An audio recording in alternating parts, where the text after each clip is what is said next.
Muchísimas gracias de nuevo, Fausto. Es realmente un placer el poder realizar esta presentación. La primera diapositiva. Vamos a intentar hacer una presentación lo más práctica posible para que ustedes puedan salir con una serie de mensajes claros y que al menos les pueda ayudar en su práctica clínica diaria. Este esquema o esta figura esquematiza cuál es la evolución de la enfermedad coronaria desde su inicio, en la parte de la izquierda, la aparición inicial de la placa aterosclerótica, cómo progresa, cómo va incrementando su diámetro y reduciendo la luz del vaso hasta que en determinados pacientes se inestabiliza y en la parte derecha pueden ver cómo puede conducir a síndromes coronarios agudos. La enfermedad coronaria estable se refleja como escenario anatómico en el punto donde ven que aparece la flecha. ¿Y cuál es el objetivo del manejo de los pacientes con enfermedad coronaria estable? Primero, intentar que la enfermedad progrese a esos síndromes coronarios agudos y, en segundo lugar, intentar retrogradar o estabilizar lo máximo posible estas placas ateroscleróticas para intentar retomar la posición antes de que apareciera la clínica estable. Estos son los puntos que intentaremos analizar en los próximos 23-24 minutos en relación a la actualización sobre la cardiopatía isquémica crónica. Un aspecto a remarcar es que en las últimas guías europeas se recomienda la utilización de la terminología de síndromes coronarios crónicos, de forma que en esta presentación vamos a utilizar indistintamente síndromes coronarios crónicos, angina estable o enfermedad coronaria crónica o estable. Una breve introducción, después enfocaremos cuál es la estrategia diagnóstica inicial que se tiene que aplicar en estos pacientes, posteriormente unos comentarios en relación al tratamiento médico y nos detendremos un poco más en la revascularización coronaria.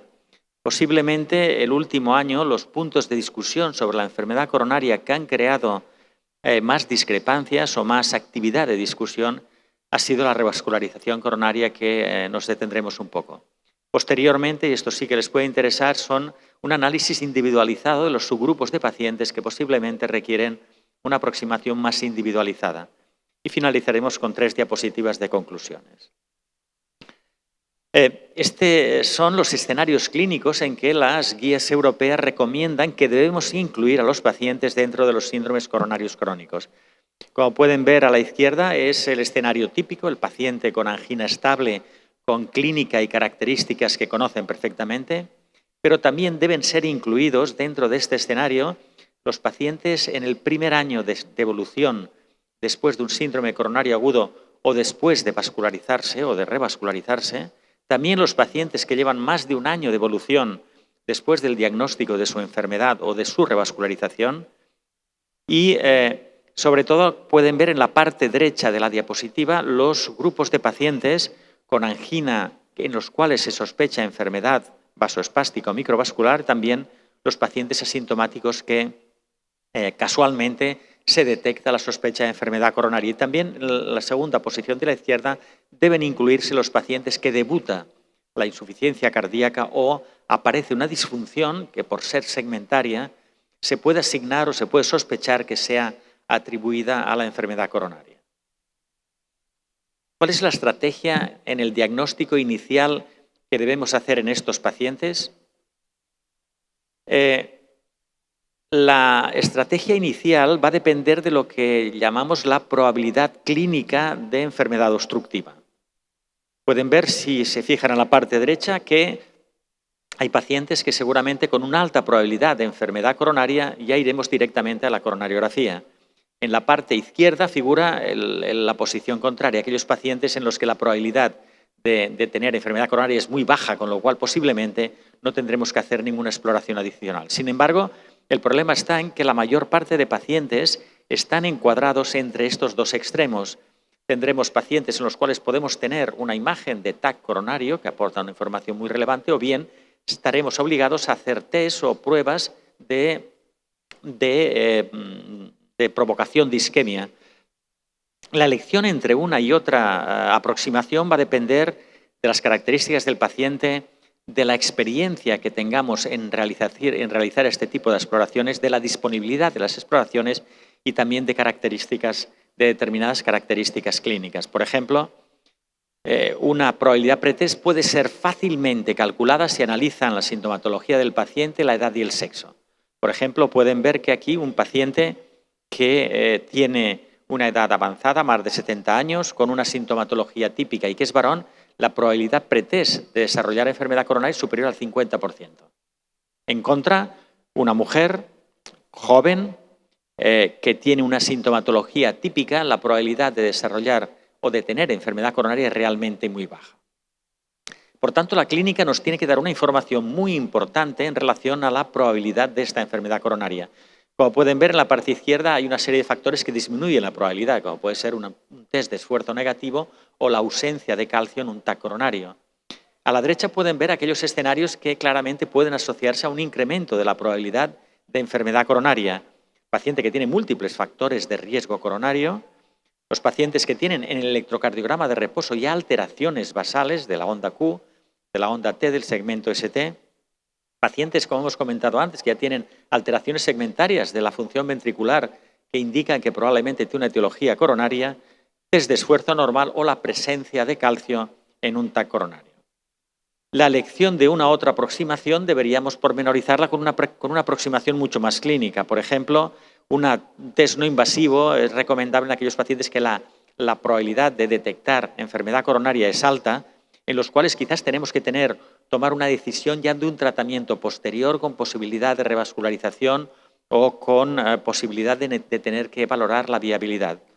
Un TAC coronario lo plantearemos en un paciente en el cual la probabilidad de enfermedad coronaria sea baja, pero un aspecto importante es que las técnicas de imagen o las características del paciente nos deben indicar que la técnica de imagen debe ser fácil y aportar una información sin complejidad y sobre todo, se tiene que tener factibilidad, es decir, rapidez y experiencia para realizar este tipo de exploración por las discrepancias que a veces existen en el análisis de las lesiones coronarias. Finalmente, el test no invasivo tendremos que plantearlo en un paciente con alta probabilidad de enfermedad coronaria que clínicamente sospechemos ya una extensión importante de la enfermedad coronaria, que la clínica, sea refractaria o que el paciente tenga ya disfunción ventricular. Bien, tenemos diagnosticado al paciente. Las opciones terapéuticas son tratamiento médico o revascularización percutánea o revascularización quirúrgica. ¿Cuáles son los objetivos del tratamiento médico? Retrasar la progresión, evitar la formación de nuevas placas, con lo cual podemos prevenir la ruptura de placa y, lógicamente, evitar la aparición de eventos isquémicos y, si aparecen estos eventos, el tratamiento médico tiene por objetivo tratar las secuelas. ¿Cuáles son los objetivos de la revascularización? Tratar las lesiones coronarias limitantes de flujo, con lo cual reduciremos la isquemia miocárdica y sus potenciales manifestaciones. Posiblemente podemos reducir también el número de fármacos antianginosos y sabemos que en determinados pacientes la revascularización o el tratamiento quirúrgico o percutáneo mejora el pronóstico de forma adicional al tratamiento médico. Hay una serie de recomendaciones de cambios en el estilo de vida que tenemos que hacer en los pacientes con enfermedad coronaria estable. Los conocen perfectamente. Lógicamente, cesar el tabaquismo, una dieta saludable en vegetales, en frutos secos, evitar la grasa, evitar el alcohol. La actividad física debe recomendarse de forma regular, metódica, aunque un ejercicio físico irregular puede ser incluso beneficioso. Control de peso y otros factores como es que los pacientes sean muy constantes y tengan compliance con la medicación y cumplimiento en las medidas que se les recomiendan. Saben ustedes que el tratamiento antianginoso en los pacientes con enfermedad coronaria estable deben hacerse de forma escalonada. Un primer escalón en el que utilizaremos beta-bloqueantes o calcio antagonistas, un segundo escalón en el que los utilizaremos conjuntamente o incluso ya podemos añadir nitratos, un tercer escalón en el cual haremos la suma de los tres grupos de fármacos o incorporando otros fármacos con un mecanismo diferente, como es ivabracina, como es ranolacina o trimetacina, y un cuarto escalón en el que probablemente ya debemos plantearnos con claridad una estrategia invasiva. Pero tienen que considerar e individualizar en los pacientes la forma del tratamiento porque va a depender, por ejemplo, de aspectos como si el paciente tiene tendencia a la taquicardia o a la bradicardia, si el paciente está en insuficiencia cardíaca o con disfunción ventricular o si el paciente tiene tendencia a la hipertensión o la hipotensión en la parte superior, pueden ver que esto nos puede ayudar el conocer perfectamente estos escenarios en un manejo farmacológico mucho más adecuado. Un punto importante y remarcable es que las guías europeas recientes son mucho más exigentes en relación a los niveles de LDL. Las guías incluyen o estratifican ya a todos los pacientes coronarios con enfermedad coronaria documentada como pacientes de muy alto riesgo. Por tanto, en estos pacientes de muy alto riesgo, las nuevas guías recomiendan que los valores de LDL deben ser inferiores a 55 miligramos por decilitro o una reducción superior al 50% con respecto al valor basal. Vuelvo a repetir, todo paciente coronario es un paciente de muy alto riesgo en las guías europeas. ¿Cuáles son el enfoque o la aproximación que tenemos que hacer a la revascularización coronaria en los pacientes con enfermedad estable, en los pacientes con síndromes coronarios crónicos? Clásicamente existe en el manejo de los pacientes estables una relación clara entre la extensión de la isquemia y el pronóstico si los pacientes son sometidos a tratamiento farmacológico o médico. Pacientes con isquemia extensa pueden ver cómo la tasa de eventos está reducida con la revascularización. Por tanto, la severidad de los síntomas y la extensión de la isquemia pueden actuar como marcadores para seleccionar a aquellos pacientes que tienen un mayor alto riesgo y, por tanto, se pueden beneficiar de una revascularización precoz. Pero en este escenario ha aparecido el estudio isquemia que fue comunicado y presentado de forma completa el pasado año. El estudio isquemia se efectuó en pacientes estables con isquemia moderada o severa, en pacientes en los que se documentaba esta isquemia se efectuaba un TAC coronario. Si el TAC coronario informaba que posiblemente la anatomía coronaria era factible para revascularizar, los pacientes sean randomizados a estrategia invasiva consistente en cateterismo, consistente en cateterismo y revascularización, lo más óptima posible. También se añadía tratamiento médico óptimo paralelamente a la revascularización, o los pacientes randomizados a estrategia conservadora, que era tratamiento médico óptimo, y únicamente la revascularización o la coronariografía si el tratamiento médico fallaba. Se incluyeron más de 8.000 pacientes, de los cuales fueron randomizados 5.179, y estos son los resultados del estudio con respecto al endpoint primario, endpoint que incluía muerte cardiovascular, infarto y hospitalización por diferentes causas. No hubo diferencias significativas independientemente de si los pacientes eran randomizados a la estrategia invasiva o conservadora. Sin embargo, se analizan las curvas en un aspecto muy interesante. En el primer año de seguimiento, los pacientes asignados a la estrategia invasiva en rojo están penalizados con una mayor tasa de eventos durante este seguimiento inicial. Sin embargo, entre el primer y el segundo año las curvas se entrecruzan y al cabo de este tiempo, en el seguimiento, los pacientes asignados inicialmente a la estrategia conservadora están penalizados con una mayor tasa de eventos durante el seguimiento. Después nos detendremos un poco más en este análisis. Ningún impacto sobre la mortalidad cardiovascular, curvas con un poco de divergencia, pero la diferencia no es significativa. Pero cuando analizamos las tasas de infarto, únicamente infarto de miocardio, que como pueden ver el infarto contaba entre el 65 y el 75%, dependiendo del momento del estudio, del endpoint global. Es decir, que el infarto prácticamente determinó el endpoint primario del estudio. Y pueden ver, se repite lo que hemos comentado con el endpoint primario. En el momento inicial, en los primeros meses, mayor tasa de eventos cardiovasculares en los pacientes randomizados a estrategia invasiva, y en el seguimiento posterior, mayor tasa de eventos en los pacientes randomizados a la estrategia conservadora. ¿Por qué se produce esta diferencia de curvas? Analicemos cuáles son la incidencia de infarto asociado al procedimiento en la parte izquierda o infarto espontáneo en la parte derecha. Infarto asociado al procedimiento, provocado o asociado al intervencionismo percutáneo o la cirugía, se produce principalmente en el periodo más inicial del estudio. Las curvas posteriormente, lógicamente, son planas. Sin embargo, al analizar los infartos espontáneos no provocados, se observa un incremento progresivo, creciente, en las tasas de infarto agudo de miocardio, que se va separando en el grupo de pacientes asignado a la estrategia conservadora en comparación a la estrategia invasiva. Esta diferencia es estadísticamente significativa. ¿Cuál es la interpretación que podemos hacer desde el punto de vista práctico en el estudio isquemia. En el estudio isquemia, la estrategia invasiva está penalizada por la realización de los procedimientos en la fase más inicial, pero posteriormente tiene un efecto beneficioso. ¿Qué debemos intentar?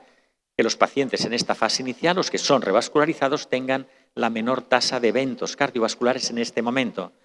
Y la primera recomendación es que ustedes deben conocer cuáles son los resultados de su centro en intervencionismo percutáneo o en intervencionismo quirúrgico para poder seleccionar de una forma más adecuada los pacientes que van a ser sometidos a revascularización. Hay una clara relación en la revascularización percutánea y también en la revascularización quirúrgica entre el volumen efectuado y los resultados. Por tanto, no todos los centros tienen los mismos números de resultados de revascularización en los pacientes con enfermedad coronaria. Segundo punto, tienen que identificar aquellos pacientes que claramente se van a beneficiar de la estrategia invasiva. Este es un metaanálisis reciente en el que pueden ver cómo los pacientes con anatomía más compleja, enfermedad de 3 vasos o afectación del tronco común, son los pacientes que evolucionan más favorablemente con menor tasa de eventos en el seguimiento cuando recibieron estrategia invasiva, revascularización percutánea o quirúrgica, en comparación a los pacientes asignados al tratamiento médico. Este aspecto es importante.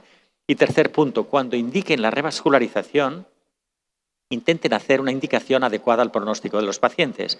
La revascularización percutánea claramente es de baja morbilidad, con resultados muy rápidos, con muy poco daño para el paciente, con una recuperación funcional muy rápida, pero, y este punto es importante, el intervencionismo percutáneo trata únicamente las lesiones limitantes de flujo y no tiene ningún efecto protector sobre lesiones que en el futuro podían inestabilizarse.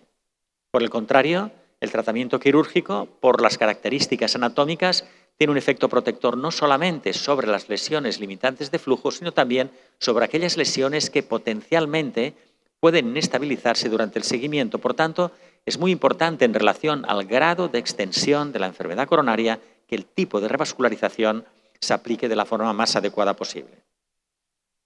Con respecto al tratamiento antitrombótico en pacientes con enfermedad coronaria crónica, aspirina y únicamente clopidogrel puede añadirse en pacientes que tienen alto riesgo isquémico y bajo riesgo de sangrado.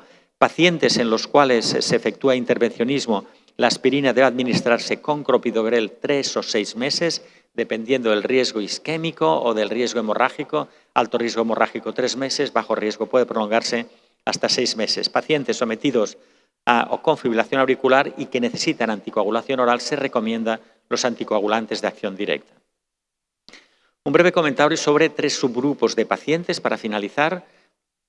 Los primeros pacientes que requieren una aproximación son los que acabamos de comentar, pacientes que están en fibrilación auricular, que lógicamente, como ven en la parte derecha, necesitan un tratamiento anticoagulante para evitar sus fenómenos tromboembólicos, pero si son sometidos a intervencionismo percutáneo, como ven en la parte izquierda, los pacientes deben seguir tratamiento con doble terapia antiplaquetaria para proteger la trombosis de stent. Por tanto, muchos de estos pacientes recibirán un tratamiento antitrombótico muy agresivo, con lo que el riesgo de hemorragias está incrementado.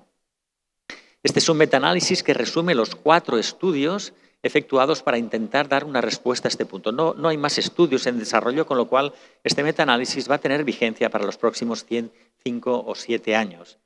En este estudio se analizaron, o en este metaanálisis se han incluido todos los estudios con apixaban, rivaroxaban, dabigatran y edoxaban, y en estos estudios se comparaba una estrategia antitrombótica, digamos, menos potente, que era doble tratamiento antitrombótico, que era anticoagulante de acción directa más clopidogrel, en comparación a una triple terapia antitrombótica más agresiva que incluía antivitamina K y doble tratamiento antiplaquetario. ¿Cuáles son los resultados del estudio? En relación a las tasas de eventos hemorrágicos, menos eventos hemorrágicos en el tratamiento antitrombótico menos potente. Menos eventos hemorrágicos en los pacientes con doble tratamiento antitrombótico.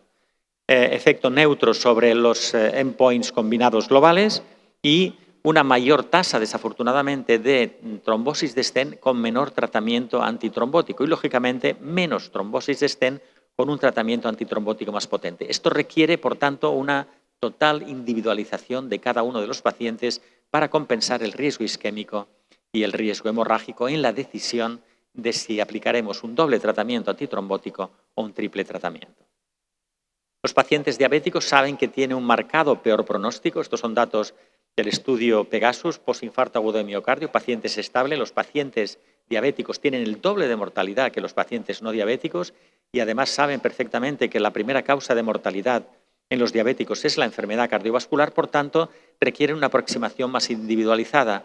El doble tratamiento antiplaquetario después de un síndrome coronario agudo o después de revascularización percutánea o quirúrgica probablemente debe mantenerse en los pacientes diabéticos un año e incluso prolongarlo más tiempo si el doble tratamiento antiplaquetario en el primer año se ha tolerado correctamente, sin eventos hemorrágicos.